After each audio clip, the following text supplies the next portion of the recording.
Сайн бацгаана уу? Энэ өдрийн мэндийг хүргэе. За та хэдэн настай вэ?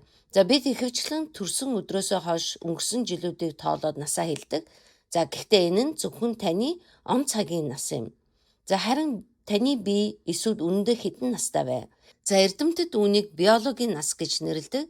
За зарим хүний бие пассвортын наснаасаа залуу байхад зарим хүний бие наснаасаа илүү хурдан хөгшөрч байдаг байна. За харин хамгийн сонирхолтой нь энэ биологийн цагийн хурдыг тодорхой хэмжээнд удаашруулж болохыг шинэ судалгаа харуулжээ.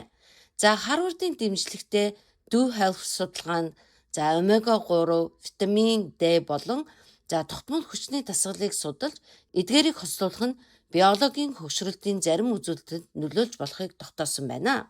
За их материалд үүнийг хөгшрөлтийг удаашруулах 3 тулгуур арга гэж тайлбарласан байна.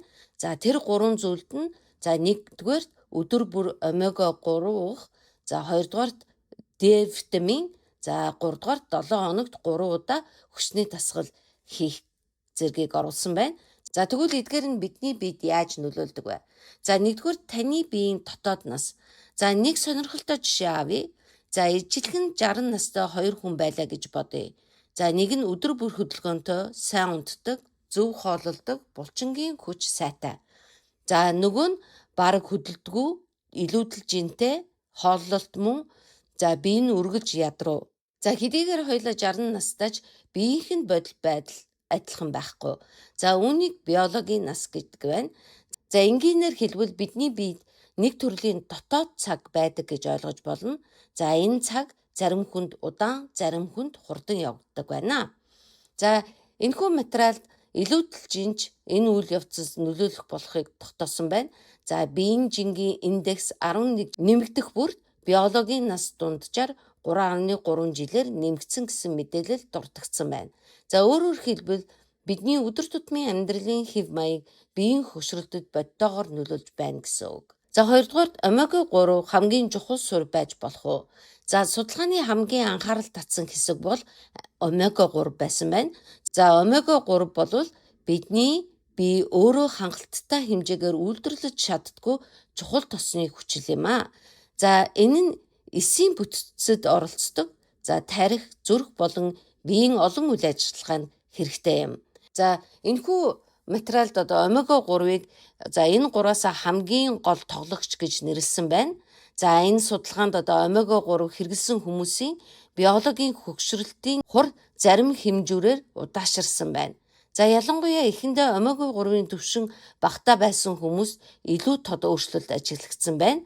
За энэ нь нэг чухал санааг хэлж байгаа юм. Хэрвээ би ямар нэг хэрэгтэй шим тэжээлээр дутагдж байгаа бол эхлээд тэр дутагдлыг нөхөх нь биеийн эрүүл хөгшрөлтөд чухал байж болох юм.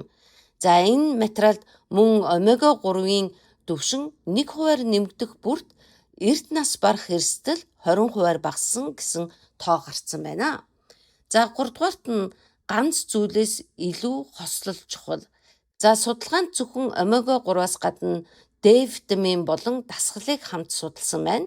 За D витаминыг дангаар нь хэрэглэсэн үед, мөн дасгалыг дангаар нь хийсэн үед биологийн насанд маш хүчтэй өөрчлөлт гараагүй байна. За харин омега 3 дээр D витамин болон хүчний дасгалыг нэмэхэд илүү сайн үр дүн гарсан байна. За омега 3 маань биеийн эсүүдийг дэмжинэ. За витамин D маань дархлаа болон яс булчинд чухал. За харин хүчний дасгал нь нас ахих тусам багасдаг булчин хадгалахад туслана. За ингээд 3-ыг хамтд нь хийснээр биеийн хид хідэн хэсгийг нэгдэн зэрэг дэмжиж байгаа хэрэг юм байна. За энэхүү судалгаанд Харвардын энэ гурвалсан аргыг маш тодорхой бичсэн байна. За омега 3 бол өдөрт 1 грамм, үүнд 330 мг EPA эсвэл 660 мг DHA гэсэн харьцааг дурдсан байна. За D витаминыг уудахдаа өдөртөө 2000 нэгжээр мөн 30 минутын хүчний дасгал 7 хоногт 3 удаа хийх хэрэгтэй гэсэн байна. За хүчний дасгал гэдэг нь заавал фитнес клубт маш хүнд төмөр өргөнө гэсэн үг биш. За өөрийн биеийн жинг ашигласан суулт, хөл болон гарын дасгал, эрзэнтэй дасгал зэрэгч хүчний дасгалд орж болно. За харин нэмэлт бүтээгдэхүүний тум болвол хүн бүрт адилхан байхгүй. За ялангуяа тогтмол эм хэрэглэдэг архаг өвчтөй эсвэл бөөр элэгтэй холбоотой асуудалтай болвол омега 3 болон витамин D-г өндөр тунгаар эхлэхээс өмнө эмчтэйгээ зөвлөх хэрэгтэй.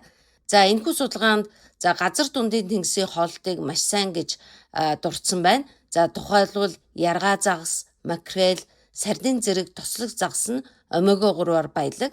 За мөн зөв хооллолтыг тогтмол хөдөлгөөнтэй хослуулах нь хамгийн чухал гэсэн байна. За өнөөдрийн амьдралд бидний ихэнх нь өдөржин сууж гадаа баг гарч хөдөлгөөн багтаа болсон байгаа.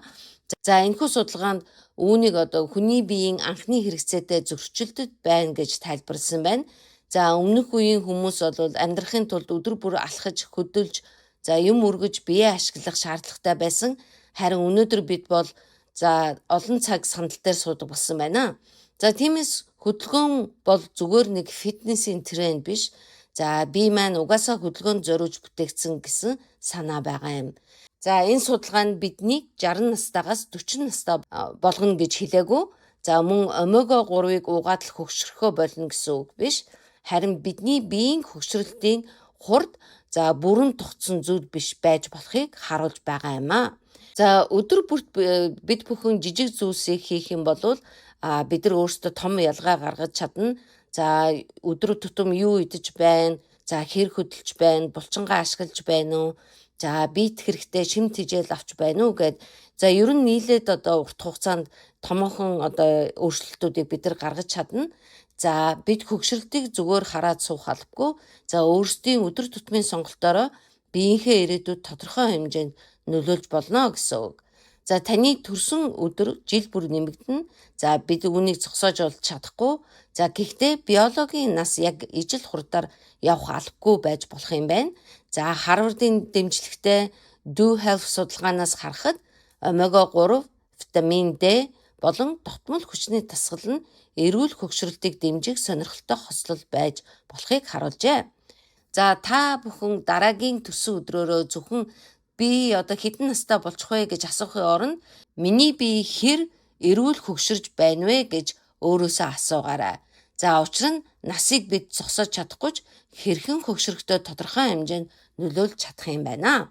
За ингээд өнөөдрийнхөө видеог үүгээр дуусгая. Анхаарал тавьсанд баярлалаа. Дараагийн видео хүртэл баяртай.